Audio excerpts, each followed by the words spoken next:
जो MPB 26 number गाँ एवं राकालगुड़ा जो स्वर्गत लाके पड़ियामी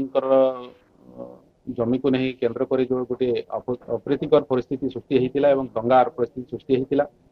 से ही समय रे मुख्यमंत्री मोहन चरण माझी तरफ सेठारे अनुकंपा राशि 75,000 घर क्षति बाबद को एवं दुकान घर क्षति बाबद को 20,000 टंका घोषणा करते ସେହି ରାଶିକୁ ବର୍ତ୍ତମାନ ବୃଦ୍ଧି କରି 4,65,47,269 ଟଙ୍କା ବର୍ତ୍ତମାନ ଘୋଷଣା କରିଛନ୍ତି ଏବଂ ମୃତ୍ୟୁ ସ୍ୱର୍ଗତ ଲାକେ ପଡ଼ିଆମୀଙ୍କର ପରିବାରକୁ 10 ଲକ୍ଷରୁ 20 ଲକ୍ଷ ଟଙ୍କା ସହାୟତା ରାଶି ଘୋଷଣା କରିଛନ୍ତି। ସେଥିପାଇଁ ଆଜି ଆମେ ଭାରତୀୟ ଜନତା ପାର୍ଟି ଟିମ୍ ମାଲକାନଗିରି ତରଫରୁ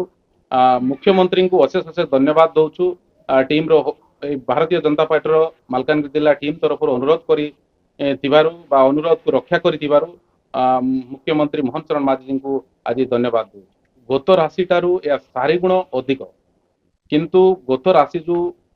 डिक्लेरेशन कराई अनुकंपा राशि से ही राशि को संतुष्ट नथिबारु पुनर्बार पुनर्विचार करने आम भारतीय जनता पार्टी टीम तरफ अनुरोध करूँ से अनुरोध को रक्षा कर वर्तमान घोषणा कर मान्यवर मुख्यमंत्री।